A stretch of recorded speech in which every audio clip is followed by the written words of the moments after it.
The little children couldn't stop shaking. Jacinta Mardo, 7 years old, stood frozen in the field at Cova de Iria. The Blessed Virgin Mary herself had revealed something to them on the hillside in Portugal on July 13, 1917. They had seen hell, not as a concept. They had seen it as a living reality, as immediate and undeniable as the ground beneath their feet. And what they witnessed that day would change not just their lives, but the entire direction of the 20th century. Portugal in 1917 was a country in crisis. World War I was raging across Europe. The Portuguese government had turned violently anti-clerical, closing churches, exiling bishops, making it dangerous to practice the Catholic faith openly. In the countryside around Fatima, life was hard, simple, focused on survival. Lucia, Francisco, and Jacinta were shepherd children, responsible for watching their family's small flocks of sheep. They were uneducated, barely able to read, concerned with simple things like where to find good grazing and whether it would rain. They had no idea they were about to become witnesses to one of the most significant Marian apparitions in church history. This was the third time the lady had appeared to them. She had first come on May 13th, describing herself as coming from heaven, asking them to pray the rosary daily and return to this spot on the 13th of each month for 6 months. The children had obeyed, despite mockery from villagers and threats from local authorities who suspected them of making up stories or being victims of mass hysteria.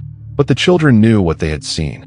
A woman more beautiful than anything earth could produce, clothed in light, speaking with a voice that was somehow both gentle and commanding, a presence that made everything else in the world seem faded and unreal by comparison. On this particular day, July 13th, the lady had promised to tell them a secret. Something important. Something that would help them understand why she had come. The children waited in the usual spot, a small hollow in the ground where a home oak tree grew. Around them, despite government opposition and priestly skepticism, a crowd had gathered. Thousands of people, drawn by rumors of the visions, hoping to witness something miraculous. The children saw the flash of light that always preceded her arrival. The lady appeared above the oak tree, just as before, radiant and terrible in her beauty. She spoke to them in a voice only they could hear. Though the crowd around them noticed the children's faces change, noticed them staring at something invisible, noticed Lucia speaking as if in conversation with someone the crowd could not see. The lady began to reveal what she had promised. A secret. 3 parts. The first part was a prophecy about the end of World War I and the coming of an even worse conflict if humanity did not convert and return to God. The second part was a request for devotion to her Immaculate Heart and the consecration of Russia to prevent the spread of errors that would cause wars and persecution of the Church. But it was the third part, the vision she showed them before explaining these requests, that destroyed the children's innocence forever. The lady's face became sorrowful. She looked at the 3 children with an expression of such deep grief that Lucia would later say it felt like the sorrow of a mother watching her children walk toward their own destruction, powerless to stop them without violating their free will. And then the lady opened the earth. That's how Lucia described it in her memoirs. The ground beneath their feet seemed to become transparent, and they could see down into a place that shouldn't exist but did. A vast sea of fire. That was the phrase Lucia used again and again when trying to describe what they saw. Not a lake, not a pool, a sea, endless, stretching beyond sight in every direction. And in that fire, souls. Human souls.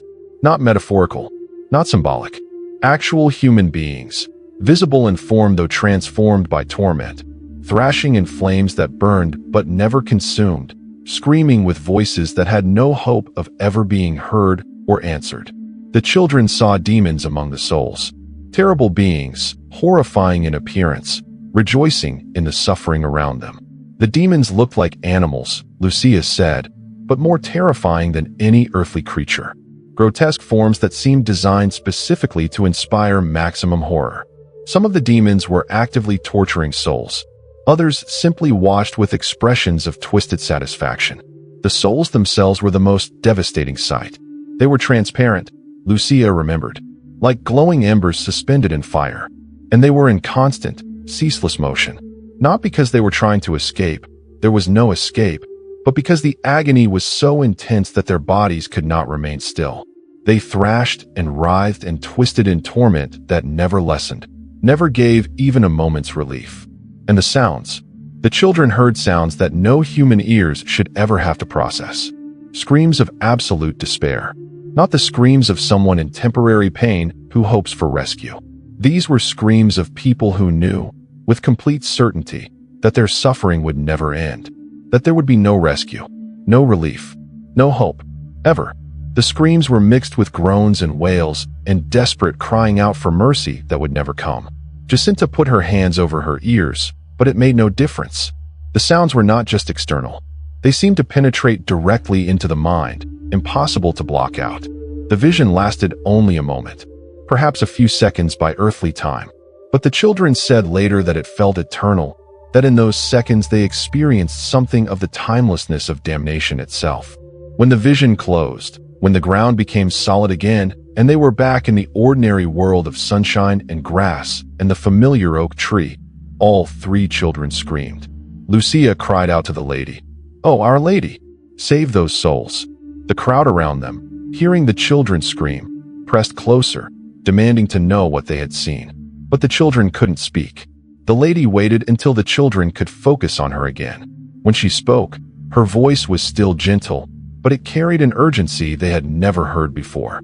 She told them why she had shown them this terrible vision, not to traumatize them, not to inspire fear for fear's sake, but because they needed to understand what was at stake. They needed to see the reality that most people live their entire lives denying or ignoring. "You have seen hell," the lady said, "where the souls of poor sinners go. To save them, God wishes to establish in the world devotion to my immaculate heart."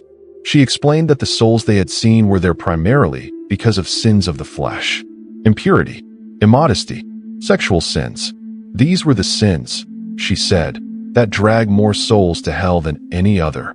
Not because they are somehow worse in God's eyes than other sins, but because they are so seductive, so pleasurable in the moment, so easy to justify and rationalize, and so difficult to break free from once the pattern is established. The lady told them that many souls are lost because no one prays for them. No one makes sacrifices for their conversion.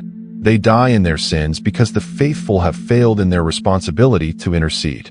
She said that God was offering humanity a way to save these souls. Daily recitation of the Rosary.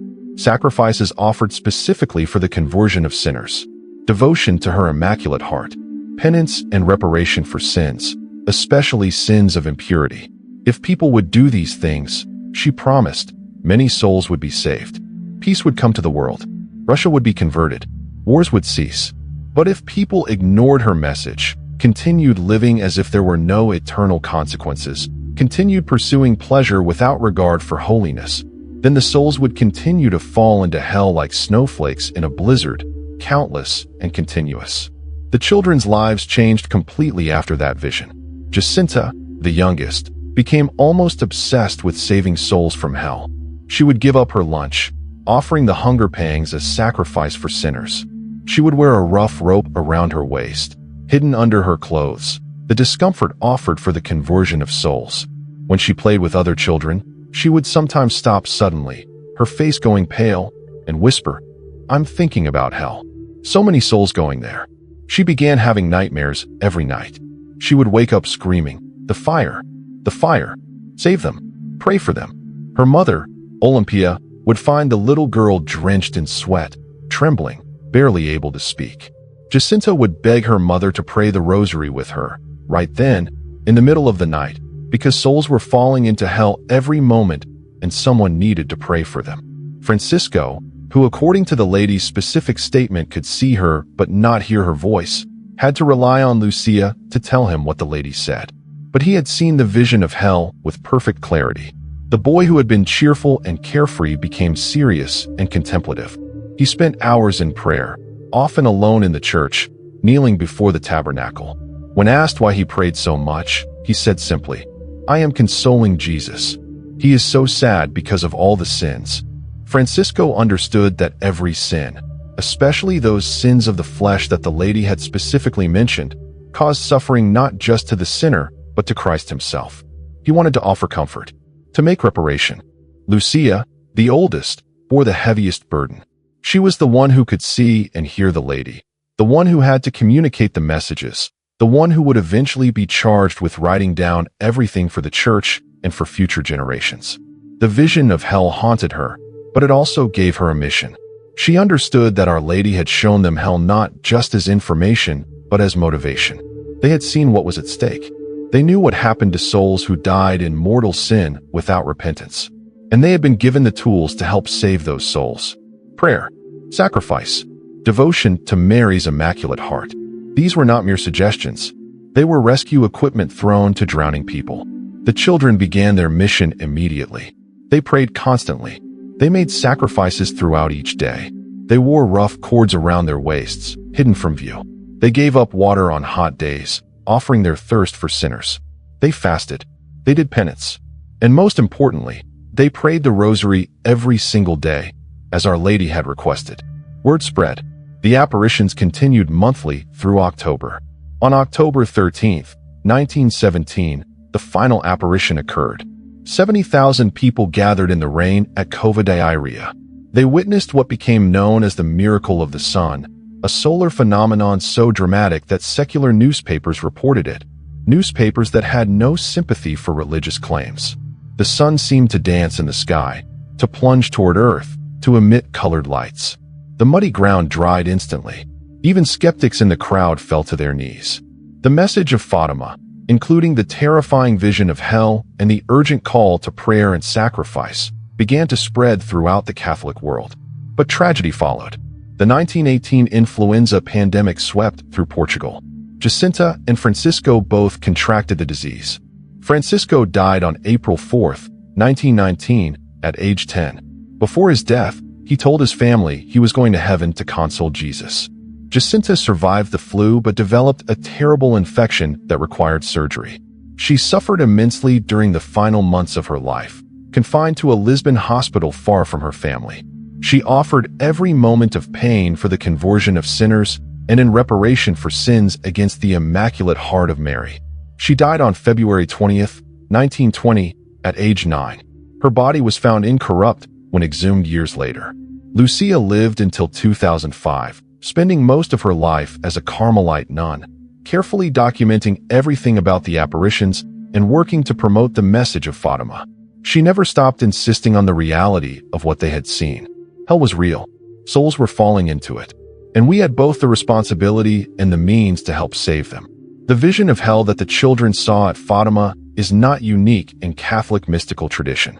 Saint Teresa of Avila saw hell and said that all the sufferings of earth combined were nothing compared to even the least torment there. Saint Faustina saw souls falling into hell like snowflakes. Saint John Bosco had dreams of hell that left him shaking and weeping. But the Fatima vision is unique in its specificity about why souls are lost.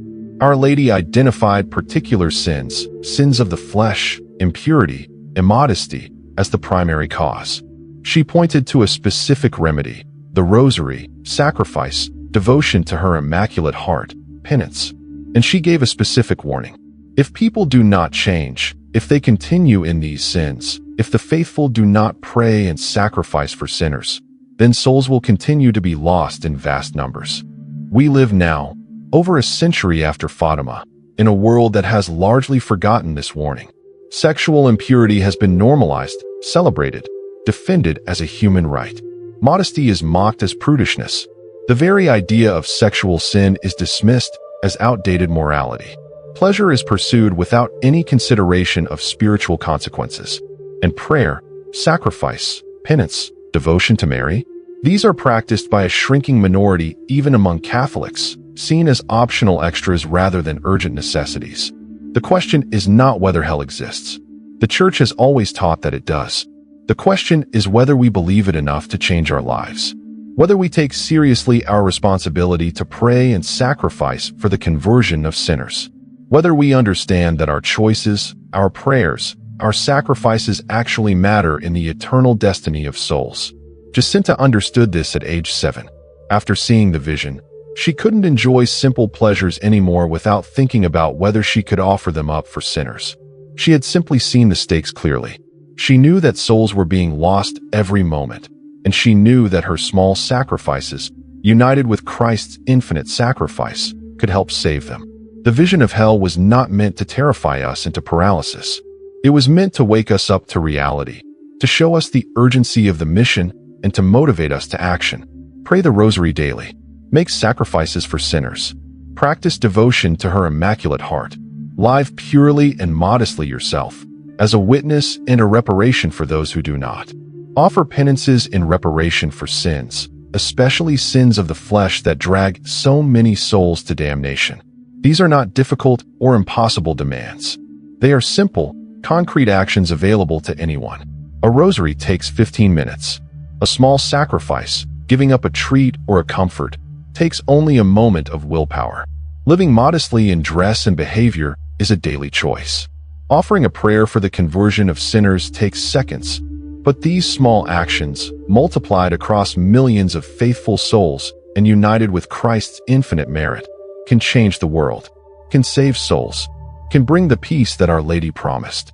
The children of Fatima saw hell so that we don't have to end up there. They were shown the reality so they could warn us.